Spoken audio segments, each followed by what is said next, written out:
We love Paul. Paul is one of the people that makes Carbondale cool and makes Carbondale what it is. Oh, yeah. He's just a really great person. I feel like he was raised by very great parents. He's just one of these persons that's considerate, sensitive, and you just love him. He's like a big old lovable teddy bear. I guess is the best way to put it. Tawl Paul has had the same shtick for 30 years. And we love it. It's amazing, though, but it's the same shtick. It's amazing. But it's a real tight band, and I gotta admit, it's good shtick. Oh, child. I love it. Child. I love it. He's an institution.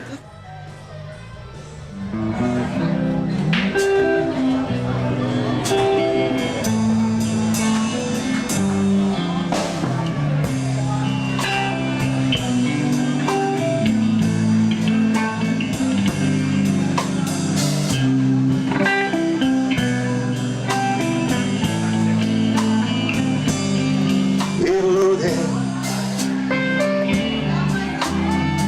Baby, it's been a mighty long time.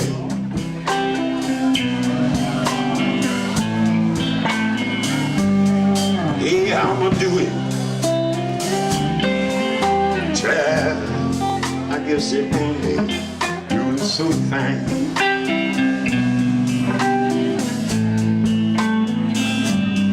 But it's been so long now.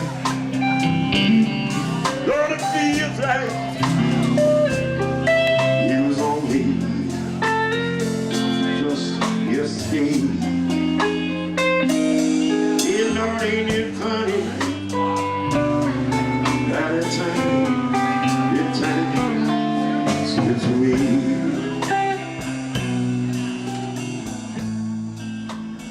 Now it's about the time I get the jitters.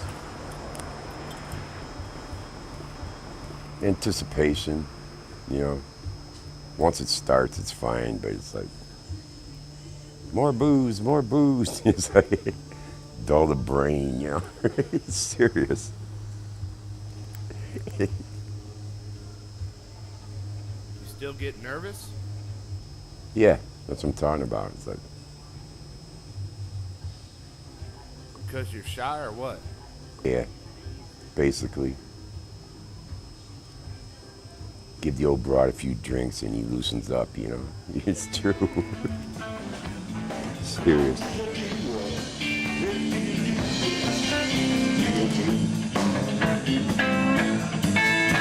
Your shoulders, it's sad.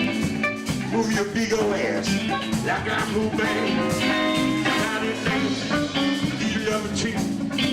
I wanna see you sad. Come on, do that deep. Do it deep. Yeah, do it deep.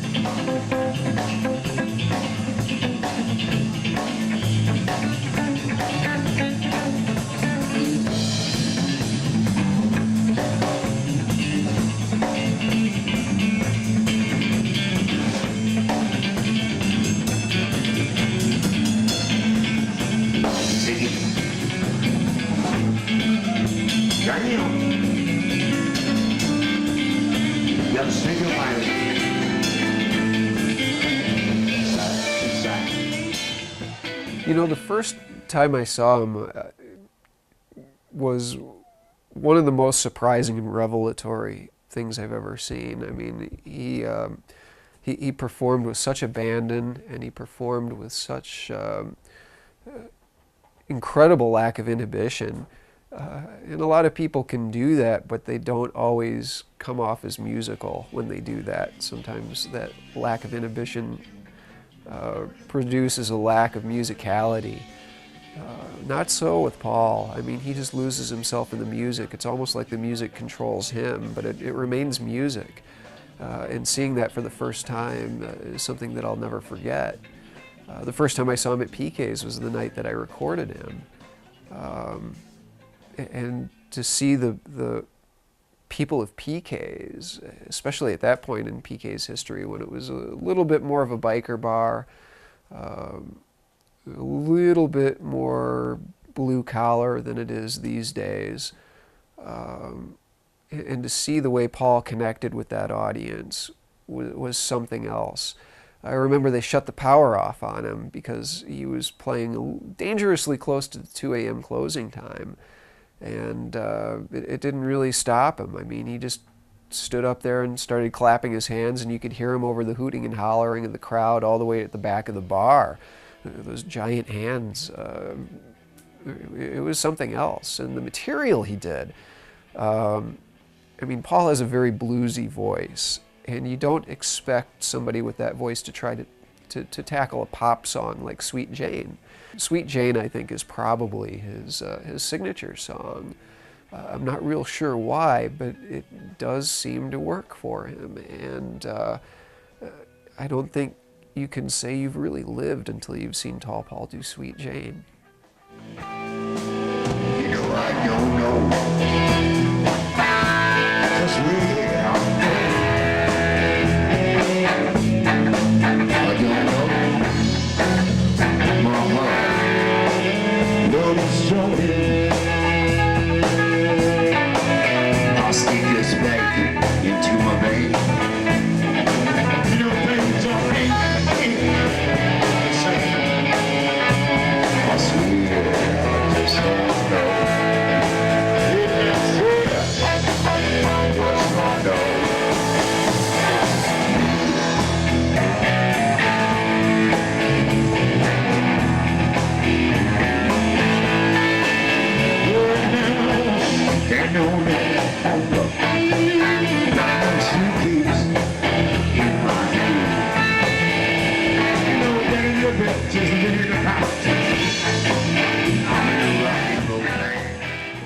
I don't think most people know much about him. I mean, there's this Jekyll and Hyde quality to him. I mean, there's Tawl Paul, the guy who is on stage singing, telling stories occasionally, and acting.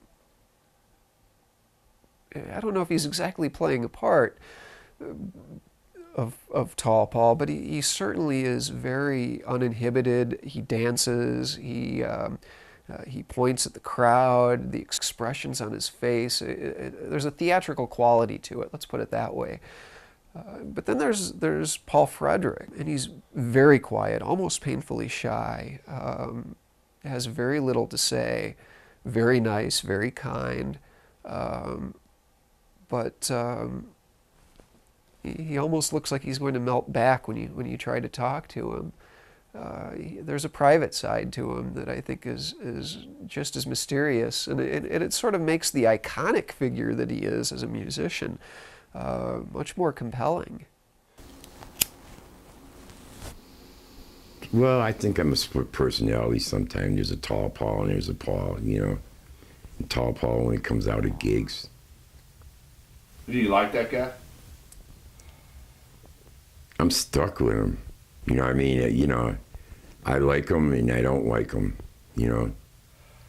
What don't you like about him? Drinks too much. And then Paul has to suffer for it the next day. It's like, you know, thanks for the hangover, Tawl Paul. It was really nice of you to give me this gift, you know. What do you like about him? Tawl Paul likes people, man. You know, I mean, he likes to entertain people. He likes to make people feel good, you know. And he also likes to make them think, you know. That's that part of it, you know. The first band I was with was with the Blues. I think that was 2 to 3 years. I think I played with him in the Blues, 2 to 3 years. And then in another form of Slappin' Henry, and then doing some duos and stuff with him, doing acoustic gigs at casinos. Oh, the first time I saw him was at PK's, probably when I first came down here, about 75. I walked into PK's and saw his band. I think it was Hooker, and that was pretty interesting. I couldn't believe, it was at PK's, and I couldn't believe that the guy if somebody like this would be in a small town or a small college town, I thought to myself, if that guy could sing like, he was a better performer, I thought, than David Bowie. In fact, he kind of looked like David Bowie, only ruggeder. I had a pair of shoes with heels that high. Just weird stuff, man. And we used to play out in honky-tonks, like, you know, in old Shawneetown. I'd be pulling that shit off, and I came home alive was beyond me, you know. They followed us out of town and all kinda, because we had a black drummer with a white girlfriend. And, you know, they didn't like them smooching on our breaks, you know. Jaws dropping. That's the most common thing about Paul, especially when he plays somewhere he's never played before, out in some honky tonk at Shawneetown or man, there's so many small towns we play with him in. It's just a shock of people, like, their jaws drop, and they don't leave. I mean, if they did leave, I wasn't aware of it, but usually they have to hang around to see what this guy's going to do next. We were playing at the club, and Mark, the guitar player, was nudging me. Hey, look, it was either Mark or Dave Milan was nudging me, going, "Hey, where's Paul?" And he's still singing in the PA, and then I think Rick, another guitar player, is pointing down. And I look over there, I'm playing bass, and I'm looking over the bar, and he's down there laying on top of a bunch of kegs, still singing. I blame them on the shoes. I blame her on the shoes, man. I'm not kidding, man. I wasn't that loaded. I swear to God. I had these shoes. They had like cork, you know, soles on them. Right. And there were those things you slip into. And they were kind of high, but my feet slipped out of them and I fell.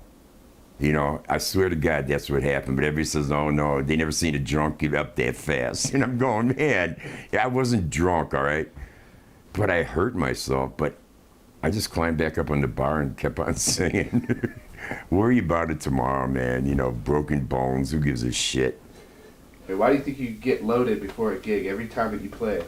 Because I think in normal life, I'm a pretty boring fucker. You know, and Tawl Paul ain't boring, you know, and Tawl Paul likes to drink, so that's what that is, you know. You know, it's like, you can't go back, but I do miss the craziness, you know, but life changes. It's like right now, man, I'm getting to see the world, some of the world, you know, and I got a roof over my head and I ain't starving, so I have to be thankful for that. Music's my best friend, it really is, you know, and the chance to do it 4 hours a night, you know, a couple nights a week or whatever, you know, that's a privilege to me, you know, it really is. Because I'd probably be in a mental institution by now if I, you know, didn't have that outlet, you know. It's just fun getting out there and letting it all go, you know, it's like, hey, you know, and a lot of people relate to that too, you know, like, shit going on in their lives, you know. I think I kind of let them know I'd let it go for a night, you know. Well, whoever the supreme being, you know, that you believe in, I think somebody's got a plan for me, you know. If they ain't put their foot up my ass now, you know, by now, you know, I'm here for a reason, you know. I gotta go now. Sad, I know I'm gonna see you around.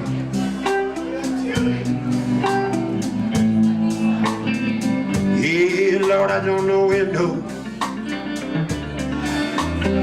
Sad, I'll be back in this town.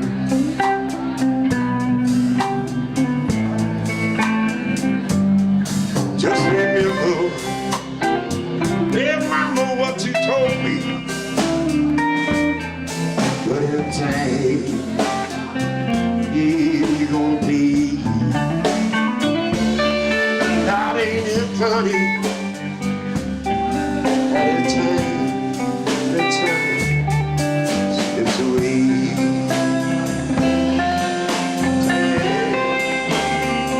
Yeah, that ain't it, honey. At a time slips away. At a time.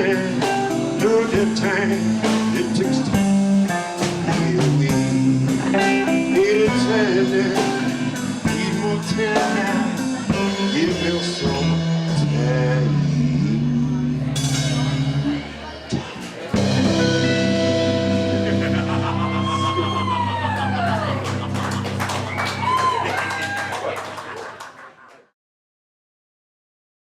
I hope you get an A on this, Devin.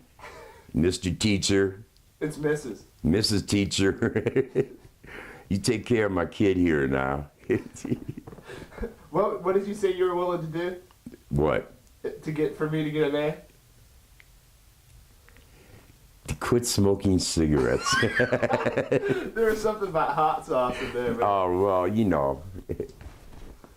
No, I'll quit smoking. when is that happening? As soon as you get your A. I want to see the A like, a father does to his kid. Let me see your report card. When I see the A, man, then I'll throw my cigarettes in the garbage. You hear that? It's the truth. Tawl Paul's life is on the line. I hear you. That's what friends are for. Thanks, man. Mm-hmm.